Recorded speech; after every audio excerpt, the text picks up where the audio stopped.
And welcome to the Trade Talks Live. This is Roger Wakefield. And as you see, I've got Squirt with me today.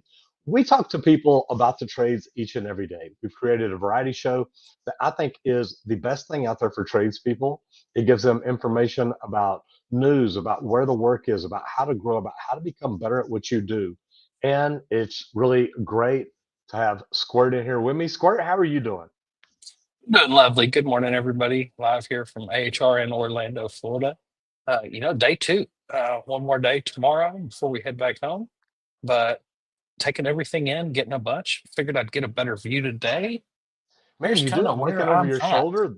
Man, that's pretty cool. It Yeah. is. It's going to be one of the most uncomfortable ones today. I'm sitting on the floor, but we're set up and we're doing good. Well, and as you see, I'm at a hotel here. I am actually in Las Vegas at Funnel Hackers Live or Funnel Hacking Live. So, and this is a great thing. And I just set my, oh, set it down over there. Great thing to do. I'm learning more about marketing, like I try to do each and every day. And I'm going to get up here and turn on some more lights. I literally went down, got registered. I've got my badge over here on the floor. But Squirt, if you will go ahead and tell a little bit about who sponsors today's show. Yeah, so we want to thank League Pro for sponsoring today's episode and bringing us live to you to be able to talk trades every day, Monday through Friday. Uh, Leak Pro builds one of the best leak detection systems for professional plumbers. It's a leak detection system to locate water leaks underground and under slabs. You could use it in commercial applications also. It's one of my favorites is to actually use it to just see if a valve is bleeding by. If you want to find out more about the equipment, you can visit www.leak-pro.com, or you can give me a call at 1-8888-LEAK-PRO, and I'm happy to talk to you. We also have a in-person training just outside of Dallas, Texas, which we'll talk about a little bit more here later. Okay, so look, we talk about trades every day. We talk about different things, but the national news has said that the U.S. construction industry added 4,000 jobs in January. Yep. And we've been talking about all the infrastructure upgrades and different things going on like that. But we had a million unfilled trades jobs Already. mid last year. Yep, That number just keeps going up. that's right. But It keeps but going up it's with all these additions of jobs too. Like yeah, it's on the climb. and we need more people in the trades each and every year. You and I talk about that all the time. But my thought to you, first of all, is the government spending more money on apprentice training. They're doing a lot of different things. Are we going to get catch up? Are we going to get caught up before it gets too bad? We can only hope, like that's why we do these shows is to try to put trades in front of more people to know that it is an option. And, I hate to say it, I still hear and talk to a lot of people and they're like, look, we're in a city schooling. They don't teach trades. It's more of these rural areas that are actually trying to teach their kids trades. And we need it everywhere. Guys, guess where you need more tradespeople? The city more than the rural area because Yeah. there's a higher population in that little space. So you want to teach trades and pass it on. And if you're a trades person out there in this country and you know how to build things with your hands, try to teach a younger generation exactly how to do it also. We love what we do. Okay, and in your research, most of this is non-residential construction. So we're talking commercial buildings, Mhm. which, and I don't want to go union, non-union, don't want to start a fight or anything, but the union does get quite a bit of the big commercial work, but there's a lot of open shops that do too. How do we increase the amount of people in the trades? Because look, every person watching this, every person hearing this needs to be looking at how do we get more people in the trades? How do we recruit? And you and I talk about it every day, but what could a lot of these other companies be doing to help people get in? No, honestly, it's kind of promote trades.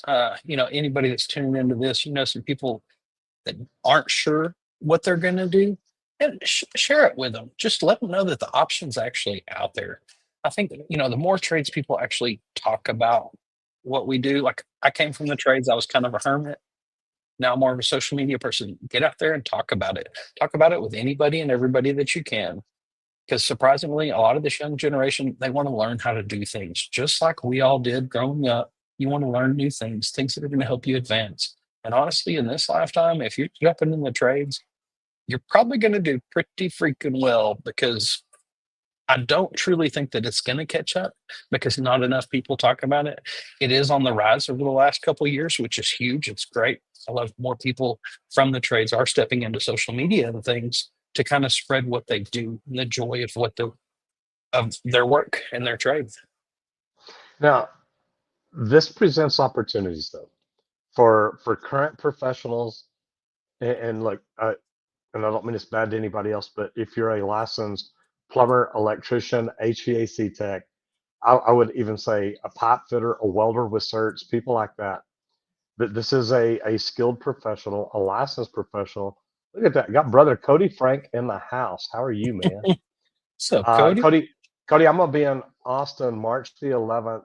Uh, I'm going down for a networking event. Literally, I'm just flying in that day. I'm talking to a sponsor. I'm gonna go have dinner at Suerte at about 5 o'clock, and then I'm gonna head over to a networking event. But if you're interested in it, let me know. So the thing is though, this isn't just good for people getting in the trades. It's good for current professionals because with the uptick in jobs, that means there's an uptick in work, and that means there's more work out there to be had and more money to be made for tradespeople. that's it. And, to spread the word to fill these positions is huge. And don't miss out on the opportunities. Pass on that knowledge, build up your own team. And it's like I'm here at HR learning all sorts of things and listening to some of the podcasters here talk about it. The doors are there, guys. It's do you want to walk through them or not? And the best way to do it is learn a lot of things, learn everything that you can, and change your mindset. We're not all just workers and want to work forever and be 75 broken because we just worked in the field all of our lives. You bet. So explore some other opportunities, create some side things, some training, some different things like that. These young guys want that knowledge. And one thing that I've learned a lot, people love investing in themselves and their knowledge base. I love it. So, talking about investing in yourself, let's look at website reviews because today we're talking about the Construction Management Association, CMA. What, or CMA, so Construction Management Association of America, they're all about professional construction. Talk a little bit about it and what they're doing and why you like their website so much. So, like some of the key features is industry news. They do regular updates on construction trends, policy changes, and technological advancements. And this is huge. It's something we talk about a lot here on how do you keep up being a part of these associations and things and getting in that loop and in that realm of the world that the information is flowing and they keep it current. Uh, but also, there's a lot of professional resources. You can have access to certification programs, webinars, and industry best practices. And like I was just saying a minute ago, pass the knowledge on. That's what they're trying to do. They're trying to teach you the right ways to do it, the new certifications to get added on. Like here at HR, there's all sorts of new things coming. All of these things are going to require new certifications in the advancement of our trades. But stay on the front end, jump in with associations like this to where you're on the front edge, knowing what's coming and what's changing. Uh, but one of the huge ones that I've learned recently is the networking opportunities. You want to get on there, you can connect with other professionals through events and local chapters. That's one of the things me and Dennis the apprentice were talking about coming to these trade shows. He said for 20 years, he kept telling all of his friends, no, no, no, I'm busy. I can't make that show. No, I can't. But then he said after the first year, he realized, holy crap, I've been missing out for 20 years. I should have been here creating this network of people that I know because he said, like one time he came here and ran into some banker, met a banker. A couple years later, guess what they needed? A banker. Called that guy. Everything was smooth flowing and it worked really good. So it's really good to get out there and meet some people. I was always a hermit. Go out. First thing you do, say hello. And that's where you get started. And it's funny, Squirt, because Before, when was the last time or the first time that you went to a conference with me? 2 years ago? Yeah, it's probably 2 years ago. I think the first one I went to was Social Media Marketing World was the first, but then the first trade expo we went to was that Flow Expo over there in Pomona. Major Plumbing was huge to see how many people stopped you to talk to you and network with you, more or less. And you've built relationships. We ran into Dennis at PHCC Connect, and where was that? Was it Birmingham? No. Where No, were I we don't at think when we that's ran? where did I see Dennis? Yeah, you Maybe I didn't go met to Dennis Birmingham. at Wet. No, I think it was maybe Wet Show last year or Okay. K Biz. I don't remember which one. Yeah. But the cool thing about it is, you know, now you walk into this conference, you see him, and you automatically you've got somebody to talk to, somebody you know. That's it. I love that he was like, look, people started telling me about this for the last 20 years. Nobody ever told me about it. I didn't know about these Yeah. trades conferences. And after I started going to the social media conferences, I found out about them. And it's like, you know what? There's a lot of good people to meet here and a lot of good things to do. And I want to say hello there to Cody Frank. Like I said, Cody, I'll be in Austin in a month. Love to visit, hang out, see how you're doing. And HVAC Guide for Homeowners says, I need to do better at networking. And we all need to do better. Uh, Randy's in Orlando at AHR. I'm in Las Vegas at Funnel Hacking Live. He's learning about new tools, materials, equipment, technology, stuff we talk about all the time. I'm here learning about marketing, something that I think is just so important to each and every one of us in the trades. So we do this though because we're trying to grow our businesses. Randy's trying to grow Leak Pro. I'm trying to grow the Roger Wakefield brand and everything that we're doing.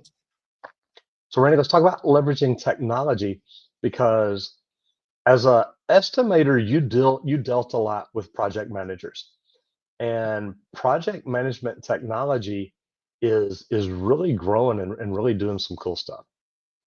It really is. There's been a lot of advancement. So adopting modern project management tools, it can streamline your operations first off, it can improve your efficiency, and it enhances client satisfaction. When there's this straightforward guide and everything's there laid out, you've already scheduled, you fed everything on the front end to set this up and everything, and then it follows all these softwares, and you can print out a quick report, let them know exactly where you're at on the job, what percent, what different things. But all these data points are huge because that's what really helps you manage a project well, is having all of the data. And whenever you feed it all into a couple simple systems and things like that, you know, I grew up, we started spreadsheets. That's how we tracked jobs, was the spreadsheet with all the automations built into it. Well, now they're creating programs and softwares to be able to do this for you so that if you're not a spreadsheet builder, you don't have to.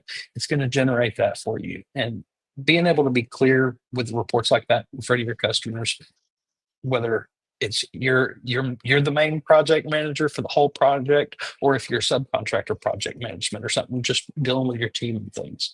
It's huge to be able to track these things. And a good thing about it, if you look at it right and you use the stuff right. Now we use Go High Level for a CRM, but we can track a lot of stuff through it too. And the neat thing about it is you can get all your members, all the team members that need to be in that software and in that. And now they can do a lot of things. They can communicate with people, they can change schedules, they can document where they're at, where they're going, what we're doing. They can do a lot of stuff like that. So to me, it's really neat because communication, we talk about this all the time, is one of the biggest problems that we have. And it's communication between the field people and the project manager, or the superintendent and the project manager and superintendent in the main office. But if you've got this software set up right, everybody can have access to it. Everybody can look at it and they can get the information that they're looking for. And to me, stuff like that makes all the difference in the world because to me, it's just a form of communication. And if you're going in documenting where you're at, what all's installed, what column line you're up to or whatever it is, it's easy for a superintendent or project manager to look at it and say, okay, we spent this many hours so far. Here's how far along we are. Here's how we're doing. And when it comes to labor projections, the last job I was on that at the airport, I mean, I came in projecting like 24% profit margin because I found a couple of shortcuts. And it wasn't doing anything wrong. It was changing the ways that we did stuff. I designed a piece of equipment that helped us pick up 42-foot double randoms with the SkyTrack and drive them around under the airport and put them right where they needed to be. And I mean, that saved us like a month and a half worth of labor for about 6 people. And when you start looking at savings like that, it can really change what the job looks like and how things get done. So I think the project management tech software can help us all do jobs better. For sure. And then you definitely want to embrace mobile applications. Like we use Go High Level, and I get emails in through my phone that I can actually just deal with on the run. I Yeah. don't have to do everything on a computer. I don't have to get back to the office. I don't have to do any of that. And this is huge because a lot of things happen in the main office, and then that's got to trickle out to the field. Well, whenever you're in a software like this, it's instant. Everybody has access to it when changes happen. And that's huge because if that guy out in the field gets that call, hey, we changed this room, good, boom. He opens it up on his phone, takes a look at the actual changes. He already knows. He doesn't have to wait for that drawing to come out or for the boss to be able to come and show it. I want to say hello to Jared Tucker over in Southwest Fort Worth. Brother, how are you doing? Good to see you in here.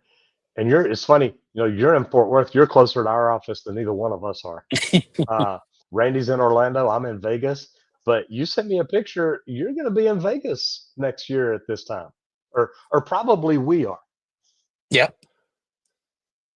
Yeah, a little earlier. Yeah, first week of February next First year will week of be February. AHR in Vegas. You need to talk to Tersh. I don't remember the young lady's name. Gosh, I'll find it here in a second. But she is one of the directors of AHR, and we've talked about doing stuff together. We never have been able to do it, or never have been able to figure it out. But maybe they'll set it up where we can speak there one day and Yeah. see if we can make stuff like that work. Her name is Nicole Bush. Okay. Yeah. No, I did. We met Nicole in Chicago. Yep, absolutely. So go by and say hello to her. And Lori McNeil says, representing the trades at both ends of the United States today. Great job, Roger and Randy. We are, and it's I love it because HVAC guy for homework and says I need to do better at networking. We're both out building relationships, trying to make what we do better and things like that. And it gets around to when we started talking about or started sliding into this just a second ago, but service work.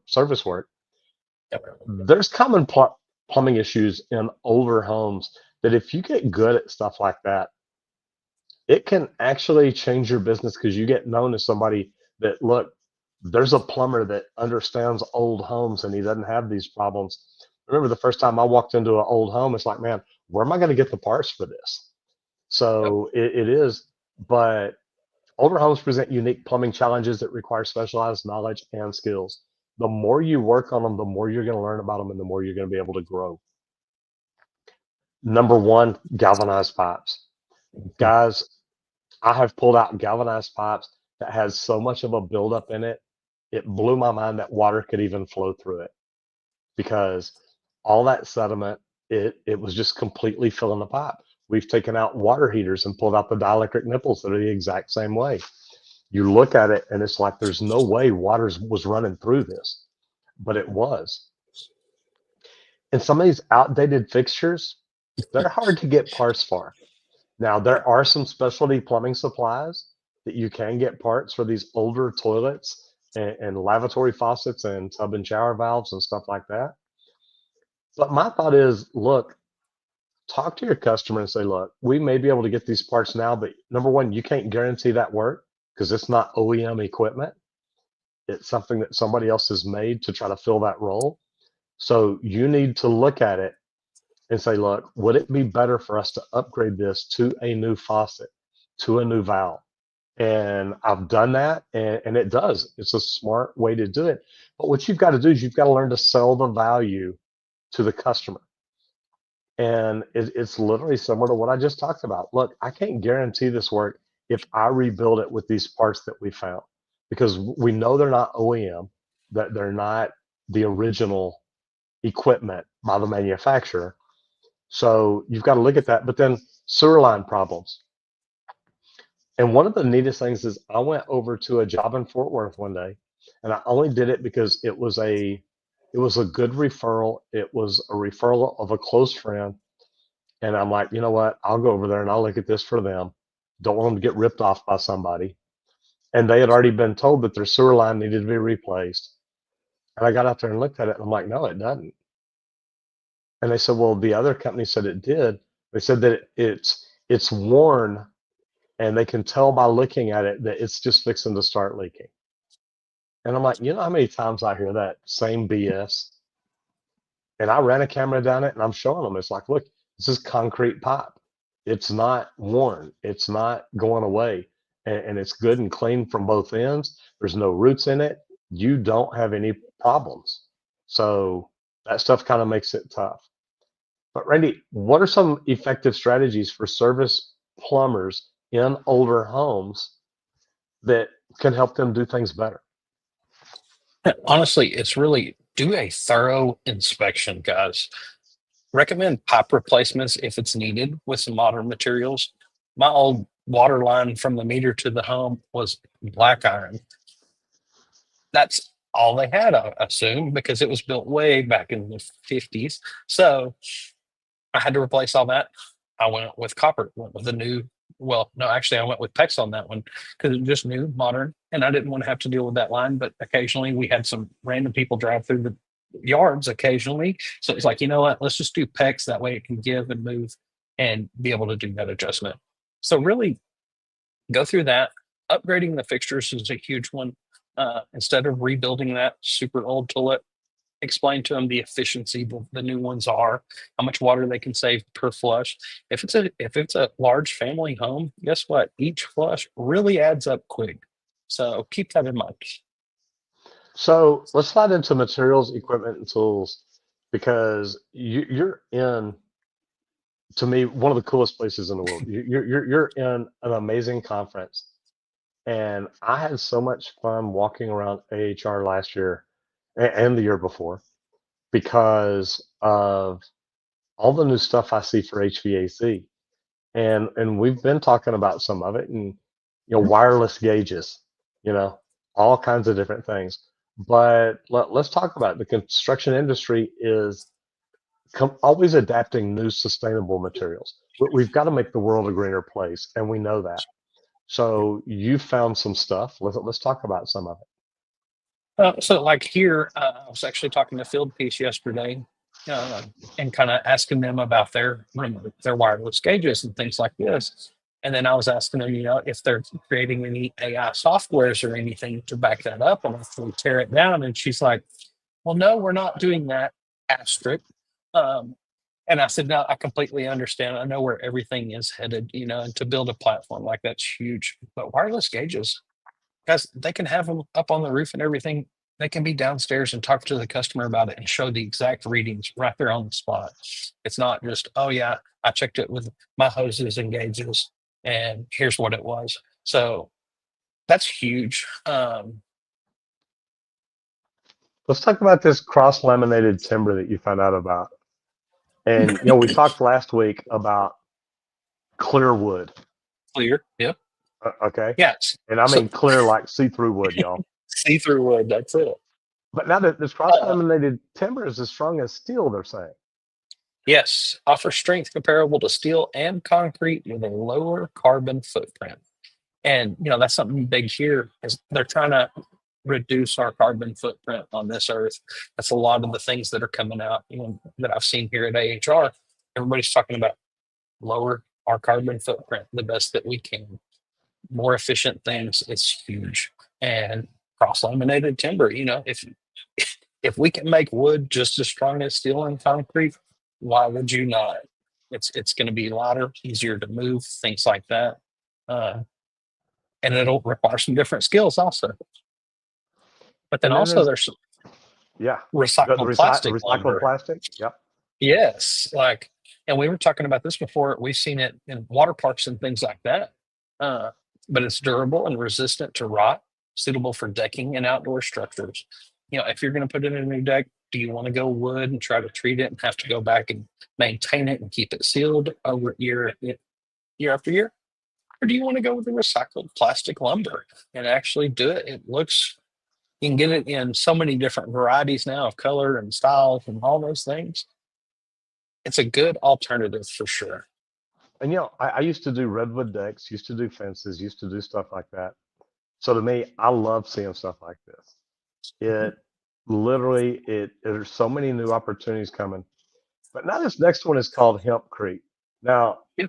do you smoke this concrete, or I mean, I'm asking for a friend because I don't do that. But I don't think so. I don't think so. This hempcrete is lightweight, insulating material made from hemp fibers and uh, definitely interesting. I saw a YouTube video the other day about they were crushing ice, and the guy tore some little bitty pieces of paper towel or toilet tissue or something and froze it in an ice cube. He was trying to destroy it with a hammer, and it just wouldn't bust apart because of these fibers, these extra fibers that they've added in, making that ice stronger and be able to adhere together. hey, Hempcrete's kind of you know what they ought to do? They ought to put baby wipes in the concrete because you can't tear that stuff apart. I'm just being honest that's for here. sure. Hey, I like that. I Don't like use that. Cottonelle because it doesn't have the plastic binding fibers. But I would use baby wipes in the concrete, and you can't get that stuff to tear apart. Just Yeah. being honest, that's No, pretty crazy. definitely. That's a wild one for sure. Uh, but a good thing is kind of just keep on the front end, keep learning the new things that are coming out, especially new materials in your space and in your world. Go check it out, research it the most you can, check out social media, things like that. Know your manufacturers and your vendors. They're going to have a lot of ideas of what's coming also. And if you keep that communication loop open all the time and you're consistently talking to them, you're at the top of their mind and they're going to ping you on something that new that comes in, especially if you're the person that's asking you about it all the time. Guys, remember this video is sponsored by Leak Pro, and Leak Pro is, to me, the most precise leak detection system for professional plumbers. If you are a professional plumber and this is something that you're wanting to add to your toolbox, or you own a plumbing company and you're wanting to add to your bottom line, add to your annual revenue, leak detection is such a great way to do it. When I started my company almost 10 years ago now, I knew that I wanted to do things that other companies weren't doing. I wanted to do slab leak detection.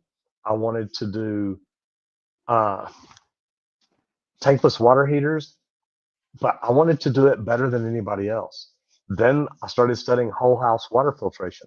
So whole house water filtration and slab leaks, that became my specialty. And we got really good at it. So of course, I tried almost every different brand of leak detection equipment out there. And when I came across Leak Pro, I thought this is the most amazing product. I ended up going out to California for training. Then Randy ended up going out to California for training. I had also gone to Calabasas, which I know is in California too. But I'd gone to Calabasas for training, and that was more swimming pools. I'd gone to Tampa, Florida, and that was plumbing. So once this company became available, we're like, look, this is the greatest thing on earth. Let's talk about it and let's teach people about it. But going to California for training is kind of hard. So we bought 10 acres outside of Dallas. We built a training center in Wiley, Texas. Luckily, that's right around the corner from where I live, so it's kind of nice. But we built a training center where we've got 11 buried water lines under a slab that have leaks in them. I know, who would install 11 leaks on purpose? Well, we did. And we can teach you how to find them. They're not easy to find. But why coming to this training program is amazing is you walk away from it with the confidence to know that, look, there's leaks under slabs and I know how to find them. And when you do stuff like that, it completely changes your mental mindset. And we talk about mental mindset all the time in here, but you understand, look, I know how to do this. And that's great. So if you want to find out more about it, go to www.leak-pro.com. Or if you want to talk to Randy about the training or even equipment, give him a call at 1-8888 Leak Pro. Now we're going to talk about mechanical, electrical, and plumbing, MEP. And you and I have both been with companies that do MEP, that do it all. But integrating smart home technologies through MEP. Let's talk about that because we know that houses can talk to our phones now and kind of tell us everything going on. That's it. So the rise of smart home devices presents opportunities and challenges for MEP professionals in installation and integrations. And guys, this is huge. It's where everything is headed. We were talking about being able to manage your project on your phone. Guess what? You can control your house from your phone too. That is where we are headed. Uh, but like some key considerations is the compatibility. Some of the things that I learned here is all the devices can talk through this main hub, but are they all compatible with each other? So this is going to be huge whenever you're actually stepping into a home that they've started implementing some of these smart devices. Then you're going to need something to match that will actually communicate and be compatible with it. I Uh, love that. Security, implement measures to protect against cyber threats. You know, hackers are everywhere. They're always trying to get into something or for whatever reasons. So this is something to kind of keep in mind. Uh, like you switched me over to Apple devices, a little safer on that front to have a little less worry in that area. And that's something to think about in some of these things because all these devices are going to be connected through your internet connection. And we don't want to create any backdoors for hackers to be able to swoop into. Uh, but you really want to educate your clients on it. If they don't have any smart devices or anything, explain to them that, oh, you're out of town, you have a break or something, there's valves that you can control with your device easily from wherever you are in the world. And that's a huge ease of mind for a lot of people. Some people worry about it, some don't. Some people aren't even aware of things like that and wouldn't even think about it. So, be real clear and teach your customers, your clients, as much as you can that you know about it and all your different options. Like that's huge. Randy, one thing that I want to talk about is, and we're really lucky because we've got a firewall set up. We've got things set up where, we've got a good layer of protection. I'm not going to say it's great, not going to say it's amazing, but we've probably got more set up than most people do. And, the one thing that I'll tell you is if you are an MEP contractor and you're doing residential homes, that would be something that I would think about is how do we convince this homeowner the first thing they need is a firewall so nobody from outside can get inside of their system. And the reason behind that is we're tying our home completely together, including your security system. So if somebody can hack in and get inside to your hub, now they have access to your security system. Now they can turn it off. They can watch your house. No, they can sit at home and watch your cameras and realize, ooh, you're packing bags. You're carrying suitcases towards the door. This may be a good time to drive over and clear out everything that you don't take on vacation with you. So look at stuff like this and try to figure out, are you protected as good as you could be? You don't just want a smart home. You want to build a firewall and be able to protect it from everything else. And, talking about firewalls and stuff like that, where the work is, and it's growing in data centers. And you want to talk about places that they understand security. Data centers are one of the most secure things around besides Fort Knox and things like that. But I worked at a data center building it for years for Bank of America data center. It was some of the strictest security I'd say it was on par with Texas Instruments because you had to get authorized and approved. Like they didn't play any games with that because of the data that's stored at the facilities. It can be data from all over. Now, this one was specifically Bank of America, the one I'm talking about today, but Yeah. and that was all the transactions. That's why they were doubling the size of this one building and growing more in other areas too. But data centers are huge. It, they typically want all the work done quick, so it's typically a lot of overtime. So if you're chasing overtime, chasing that dollar, it's a good thing to get into because you're going to be able to work just about all the hours that you want. Um, but that's going to be work for electricians, HVAC guys, and guys that's duct piping everything because there's so much chilled water ran on a data center job. They usually have a redundancy system too, so it's not just piping one system; you're piping two at the same time, and that's huge. That's a lot of work. Uh, but then also security systems. You know, like we were just talking with smart homes, security systems are huge, especially for data centers and things like that. Uh, so implementation of advanced access controls and surveillance is becoming a big thing. And it's funny because like building automation systems, I was stopped by a booth the other day. They can train you in 90 days from nothing to knowing exactly how building automation systems work and different ways to tie these types of things in there together. And that's kind Wow. of huge. Yeah. Yeah, it is. It's neat because we talk about a million unfilled trades jobs right now, which that number is probably 1.5 by now. But when you look at all this new technology coming along that is associated with the trades, things that we're gonna have to do, we're gonna have to know how to install smart water heaters and smart thermostats and circulation systems and just all kinds of different things. So I love that there's certifications. And I like that you're talking about too to make sure that everything is compatible, everything does tie together, because that's something that somebody's going to have to go in and check every time a new piece of equipment is installed. And like, what's the major thing that we've been learning over the last year or two? It's getting your data, or keeping that data. And guess what? All that's stored in data centers all over the world. Yep. And this work's gonna it's booming now. Guess what? It's just gonna be booming more in the future because until hey, we come up with a new way to store all this data in this itty bitty space again, Hmm. which I'm not looking at as to not being part of our future because computers used to be as big as a room. So I Yeah. know we're And now headed they're the as right small as direction our for they sure. fit in our pocket. That's it. All right. I want to give a shout out to Robert Zalkowski says had an oops the other day. No idea what happened, but the braided supply line backed itself off the faucet. That does not sound good at all. Yeah, flooded the place good.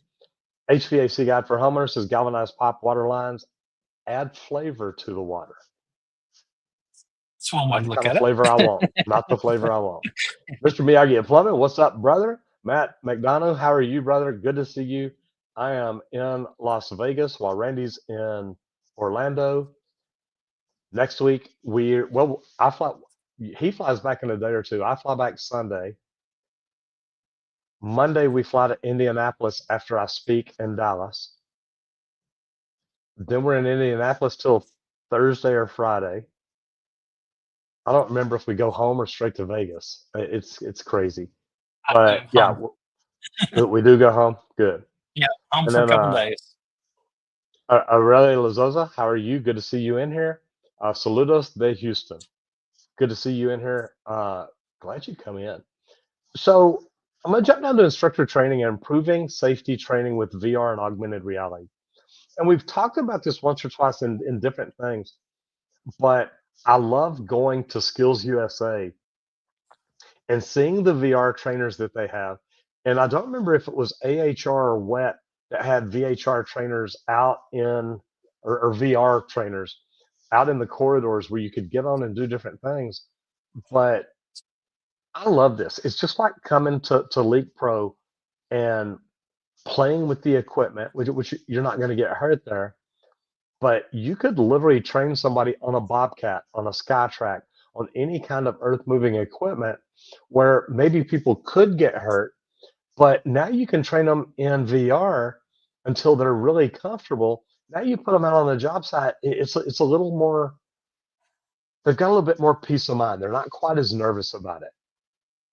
Yeah, like think about pilots, how much VR training do they have to go through before they ever get to step foot into an actual airplane? Ton, yes. You've got to have so many hours first in that reality. I forget The what they call that simulator. one. A simulator, yeah, Simulator. flight Yeah. simulator. Yeah. Okay, and Randy, Uh, let me ask you this. Hey, when you took driver's ed, mhm. did you have a simulator? No. Okay, see, when I took Well, driver's ed, now remember, I graduated Garland High School in 1982. So it was either my freshman or sophomore, and I think it was my freshman year because I already had a hardship license. So I could drive to school my freshman year. But when I took driver's ed, we had this trailer that they had out in the back parking lot at Garland that I think they had 8 or 10 simulators in it. So you had a brake pedal, a gas pedal, an emergency brake, a steering wheel, a gear shifter, and you had a video screen in front of yep. it. And it was pretty cool.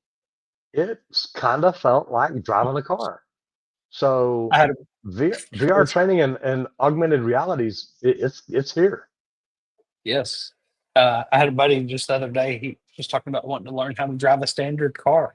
And the first thing I'm like, dude, you need to get you a video game and get you the pedals so that you can actually learn a clutch. Like start there and just kind of play with it. I said, I know it's not the same because every car you get into, it's going to feel different because every clutch is not going to be the same for sure. But that's a great way to start instead of getting out there and tearing something up. So, VR, it's huge. You can teach people how to work in dangerous environments without any hazards actually being there. And that's one of the biggest things that I like because we've worked in some dangerous areas where you had to be suited up because you were in a high chemical area and there were some really dangerous things around. But to go through and just teach somebody that all digitally and let them make a couple of the mistakes, guess what? They're not actually getting hurt. They made the mistake. Okay, well, what'd you learn from that? You learned don't ever do that in the field because you just ended the game, and being able to reset and do things like that is huge. It gives them that hands on learning without the risk. The programs are going to give you instant feedback on what they're doing right and wrong. That's a huge thing. Like I was saying back whenever I learned welding, it was always cool when the instructor would come and just kind of yell in my ear the parts that I needed to focus on and think about. Guys, you can create things like that through this virtual reality and teach people exactly what they need to be doing. And that's just going to let them learn quicker. Because once he put his hand on mine and did it for a second, then it's like, oh, that's what that's supposed to feel like. You can kind of get the different things, and it's huge. Okay, so and I want to jump down here because uh, Matt, sorry, brother. I'm literally starting to make sure that we post our schedule online. We're working on getting that all set up, so that way people will know where I'm at, and I'm going to start doing some cool events. And Aurelie, I'm trying to read this. Can you send me the inbox? I'm not sure what you mean. Make sure it's yours. I have a question, March 28th. Maybe you've got a date, March 28th. March Oh, 28th, I got my appointment for questions for my license. Why are you recommending me to me? I don't know how I'm recommending you to you, but good luck on your test. Okay, so let's talk about specialty. And this is another big one because I remember we used to have to send an apprentice or a journeyman or somebody into a training for fire stop. And it's not just, hey, it's in a tube, squeeze it, you'll be fine. There's a lot to fire stop.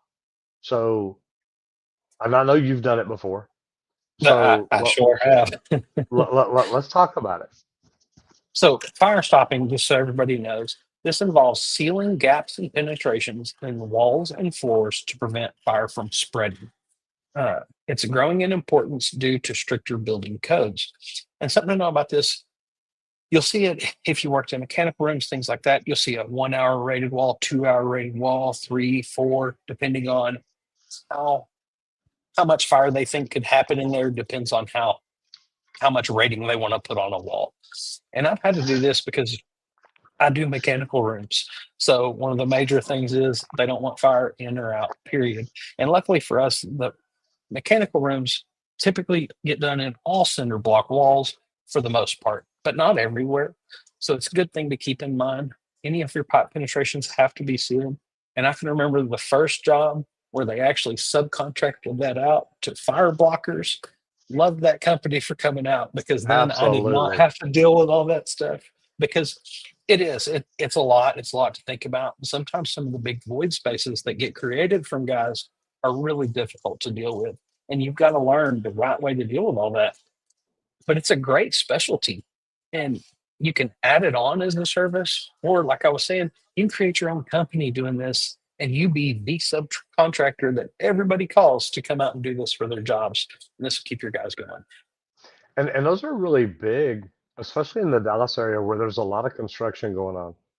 There's multiple companies that literally that's all they do. And you think about it, a commercial mechanical contractor, do they want to buy all the equipment and have an apprentice learn to do it? And he does it kind of half-heartedly because he's like, look, man, they just need some of this red stuff in it. Yeah, there's a little more to it than that. But you get one of these professional companies come in and man, they put the right product down in the hole. They put the right depth of fire stop, depending like Squirt said. What is the fire rating? How long does it have to hold the heat back? And he also made another good point. Sometimes it's not just about keeping the fire out of a room, it's about keeping the fire in the room. So you've got to look at it from both ways. What's it look like and what can we do to make this all work? Because doing stuff right, especially when it comes to a life safety product like that, it can keep your company from going out of business. So you always want to make sure when it comes to fire stop, stuff like that, do it. Rennie, how can tradespeople get into the fire stop installation? Because installation is it like we talked about, it can be its own business. Yeah, you really want to pursue certification from organizations like Hilti or STI Firestop and partner with commercial contractors who require compliance inspections. If nobody's inspecting it, most of these contractors aren't worrying about it too much, just like you were saying. But guess what? All these commercial projects, it's got to be inspected, it's got to be approved, it's got to be signed off on it. And you really want to have somebody that is trained to do that. They've got the certifications needed uh, because not everybody's certified. And if you really want to do this and add this on as an option or anything, get your guys certified in it so that you've got them trained the right way to do it proper based on the different walls. And you know, they're not just going to half-ass it. They're going to do the job the way they were trained and get the job done right. And that's what's important because this is all it's all generated around safety, guys. And it's one of the biggest things that we like. And it's important. Eric Avalos says, hello, brother plumbers. How are you doing? Randy, he's talking to me, not you. I know Uh, that. Randy's a brother pipe fitter, Yeah, so I'm but pipe fitter and I he, do plumbing. Yeah, he's been doing plumbing a long time. Yes. When did you first get your apprentice card? Oh, I was. In the Ooh, union? 2002, something like that? that's probably when I first officially signed up for an apprentice card. Probably, yeah. It's Wow. been 25 years almost. Mm-mm-mm. Hard to believe, isn't it? It is. It's been a while. Yeah, they had me do that before I could apply. They wanted me to Okay, go ahead so and have so that today we're done. talking social media. We're talking about weld tube. Now, this is right up your alley. It is. So this one, popular video, how to master TIG welding, pro tips for beginners. And guys, MIG, as I was taught is one of the simplest welds to be able to do and learn and pick up and kind of grasp pretty quick. It feeds a new machines have an automatic feed and everything, which is huge and great. Old styles, you had a little controller here to feed the wire and uh, but this is really relevant because he shares real world techniques for welders of all levels. If you're first starting or if you're somebody that's been doing it a while, he's going to give you some of his tips and tricks. And that's something that I always tell everybody is look, learn from everybody because Hmm. everybody's got a different style or technique of doing things and a reason that they do it because that's how they were taught. But there's always some reason why they were taught that specific way. And if you learn everybody's way, then you can kind of come up with your way. And that's really huge. But he also covers welding mistakes and how to fix them. That's a huge one because you can't always just throw the parts away and redo it. Sometimes you actually have to go in there and complete the weld with the material that's still there. So going through and learning some of these tricks of how to still save what you have and your parts and pieces can really save you in the long run. So you really want to learn some of these things. And we do Um, pretty good with plumbing mistake videos all the time because people on social media tend to make plumbing mistakes and they post them. yep, It's kind of crazy. I wouldn't that's want to it. show anybody some of that stuff. Yeah, there's like I saw one in your Discord this morning. I actually got on and made a comment of, and it was a stub out for a tool. They had a swing joint on there with a galvanized nipple, and then it came out to the hard line, water line up, and it's like, oh yeah, that's one way to do it. And it's like, man, who taught that guy? So Oh man, pretty that is wild. Like scary. Yeah. that's it. Uh, but this is good because it really offers insights into pipe welding, structural welding, and fabrication. And the thing that I love about that is whether you're a hobbyist on the weekends that wants to try to pick up welding and learn it, MIG welding's a good one. You can actually connect a lot of different materials with MIG also in a pretty simple fashion. Uh, so it's kind of neat. And guys, social media, it's growing. It's going to be a part of our future. It's what everybody checks into all the time now. Everybody stays plugged into socials. So if you're not on there and you are very experienced, know a lot of things, get on there and start sharing it. I like to put as much knowledge out there as we possibly can so that anybody that wants it can take it in and they can learn from multiple different people and angles. And TIG welding's the one that's got the little cup you roll. It's got the tungsten, and then the wire you feed, right? Oh, yes. Oh, this did say TIG. I thought it said Okay. MIG. My bad. And but MIG, Yes. no, but you're good I was because talking MIG MIG is the one earlier. that Yep. has the wire feed through it. Because I Hmm. learned on MIG uh, building shelves and racks in Garland, actually in Rowlett. But it was neat because then later, whenever I was out at TI doing more commercial work, man, it was so cool because everybody there were TIG welders. So I understood I had to keep cups, I had to keep tungsten, I had to keep just all kinds of different Collets things and from everything. because those, everybody thinks welders are prima donnas. A TIG welder is a prima donna's prima donna. That's right. But man, when you get one that's good, I remember had a guy named Les Bozier from Louisiana up at TI, and man, he was worth his weight in gold. He Yep. was really, really good. So it was great to have. So let's talk about where you're at. I know that you are in Orlando. You're I am at AHR. here. I know, man. Look at I that just place. And I'm going to tell you, okay, so the boost right here, I'm at 4,200. The other direction goes to 10,000s. So I'm not even in the middle right now. So this isn't even half of it. This is just a portion. mm-mm-mm. Okay. So yesterday when we talked, you had literally just been in, done a quick walkthrough, and found a spot to live stream from. What did you end up seeing yesterday that you're like, wow, this is really cool? You know, like, so I was a pipe fitter. So I dealt with like air separators, air and dirt separators to get all that out of the water. Some of the cool things, I think Taco, they've got one, It has a magnetic device in it for maintenance. And it's just that thought process. It's just a part that slides in there. You run this thing, turn it a few times, and it's going to pick up all the metal and debris out of the dirt that's settled down. And you can actually keep this clean and maintained. And it's going to keep your equipment lasting longer. I thought that was really cool. Like we were talking about field piece earlier, wireless readings and gauges and stuff like that. I was talking to him, kind of asking them if they're doing AI. Not yet. Uh, but it's like I told her, I said, look, I said, I know it's coming. It's part of the future.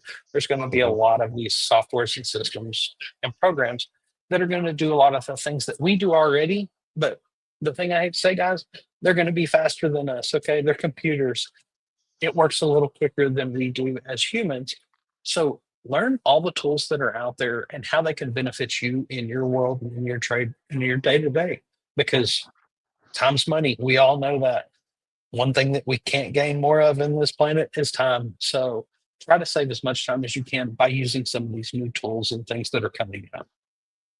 All right, so I know you've already got swag, you've already got stuff from somebody. What's the Uh-huh. coolest thing that you've picked up so far? I have not picked up anything. Uh, What? I am You loaded have down. I not don't watched have a me lot of very well space. at the shows. I've seen a few things that I almost picked up. I was kind of tempted. I saw some neat little uh, things. I mean, trade shows. There's always some cool stuff around. Uh, Hmm. I haven't been trying to pick up a lot. I load everything down every day and I carry it all day. So to be able to do that, I don't want to load myself too much because I know tomorrow will be the heavy day for me. So, did you wear your backpack around yesterday? I did. I did. So many compliments about it. As a matter of fact, I had it on this morning. Just I stopped by the press room. I didn't even have it turned on yet. Like they're asking me, they're like, "Oh, wait, what is that?" And tell them, look, I'm a walking billboard. Oh my God! Like, look, it got my attention, and it's not even on. I said, exactly. Like everybody's just like, "Oh my gosh, I've never seen that. I've never seen it." And this is part of being on the front end, guys, because I went in to look for the old school 64-bit one, got online, and then I found out there's one that's actually video. And it's just a monitor, 21 and a half inch monitor screen. And it's awesome. It stands out. Everybody knows. And everybody's like, oh my gosh, that's the first one I've ever seen. Stay in the know. Keep looking at new things because there's good stuff out there. Every day, every day. Guys, this video is sponsored by Leak Pro. Leak Pro, to me, is the most precise leak detection system for professional plumbers. If you want to grow as a plumber, or if you want to grow your business, get online, go to www.leak-pro.com, check out the equipment, check out the training, check out everything that we've got. We've got the Sidekick and the Probe. To be honest, the complete kit is what's going to change your life because it's going to help you listen out at the meter, listen at the valve box, listen at the double check, even the irrigation system. And then you come inside, you've got the Sidekick, which is great for angle stops, valves at the washer machine, valves behind the ice maker, even the tub and shower valves. I use them, put them on the screws and listen to that. So getting the best equipment to help you do your job is fantastic. But then you may want to check out the training because we've built a training center outside of Dallas where we have 11 leaks under the slab. We have one outside of the slab where you get to hear and find all of them. We teach you how to locate the lines, how to isolate which line it is, and then how to find the leak on that line. Then, as a bonus, we've built a system where we can teach you how to find and isolate leaks on the sewer system. We built it for cast iron and we built it for PVC. And yes, if you can do it on PVC, you can do it on ABS. But we did that and we start you on the cast iron because it's harder to do. And once you get the cast iron done, it's like, man, this was a piece of cake. So just want to tell you, if you want to learn more about the training, give Randy a call at 1-8888 Leak Pro. Go to the website to check it out at www.leak-pro.com. Squirt, you have fun in Orlando. I am fixing to run downstairs and get started at Funnel Hacking Live. They go live here in about an hour. so I got time to fix me a glass of tea and head down. But I want to say I really do appreciate everything you're doing. I know for a hermit, it's hard to get outside of your shell sometime and go in and walk around a conference and talk to people. Make sure you get plenty of cards and stuff like that for us to get in touch with sponsors. And man, we'll just keep on having fun. That's it. Y'all have a great day, everybody. I hope to see you back here tomorrow. And don't forget to hit it effing hard. Bye, guys.